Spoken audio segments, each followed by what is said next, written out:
सियाए राम। यह बात सन 1984 में रामनवमी के दौरान की है।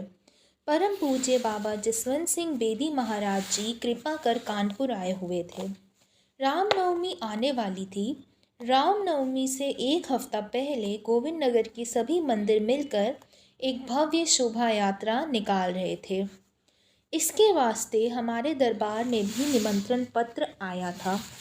मेरे मन में इस बात की बहुत उत्सुकता थी कि रामनवमी के जुलूस में बेदी सत्संग सभा राम मंदिर को भी हिस्सेदारी करनी चाहिए, जिसके वास्ते सुगम तरीका था कि बेदी सत्संग सभा की तरफ से एक स्वागत द्वार का निर्माण मेन रोड पर करवा दिया जाए। इससे शोभा यात्रा का स्वागत भी होगा, वह हमारे मंदिर का प्रचार भी होगा। मैं यह बात मन ही मन सोच रहा था और सोचता सोचता परम पूज्य बाबा जसवंत सिंह बेदी जी महाराज के पीछे पीछे चल रहा था। उस वक्त श्री महाराज जी सत्संग समाप्ति के बाद अपने डेरे पर श्री जसवंत राय खन्ना जी के घर जा रहे थे। अभी श्री महाराज जी दरबार की सीढ़ी के नीचे उतरे ही थे, वह सामने गली से साइड गेट के पास पहुँचे थे। श्री महाराज जी अचानक रुक गए। उस वक्त सेवा में मैं अकेला था, पर मेरे मन में स्वागत द्वार बनवाकर दरबार के प्रचार करने की बात चल रही थी। श्री महाराज जी ने रुककर मुझे संबोधित करते हुए फरमाया, पूछ कि जिसके पास हीरा होता है तो क्या वह हथेली पर रख कर घूमता है? मैंने विनम्र भाव से जवाब दिया, नहीं घूमता है।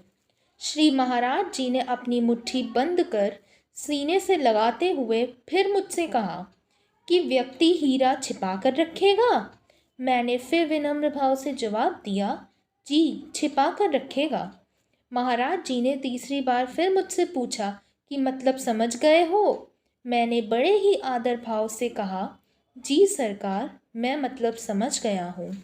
श्री महाराज जी का स्पष्ट संदेश आदेश यह है कि सच्चे संत महापुरुष सद्गुरु दिखावा नहीं करते, किसी प्रकार का आडंबर नहीं करते, अनावश्यक प्रचार या शोभाजी नहीं करते। सच बात यह है कि सच्चे सद्गुरु देव को दुनिया वालों की या धन दौलत की कोई ज़रूरत नहीं होती। हमारे श्री महाराज जी ने यह करके दिखा दिया है। तेरा साथ है तो मुझे क्या कमी है, अंधेरे में भी मिल रही रोशनी है। धन्यवाद। अगर साखी सुनाने में कोई भूल हुई हो तो क्षमा कीजिएगा संगत जी। सियाए राम।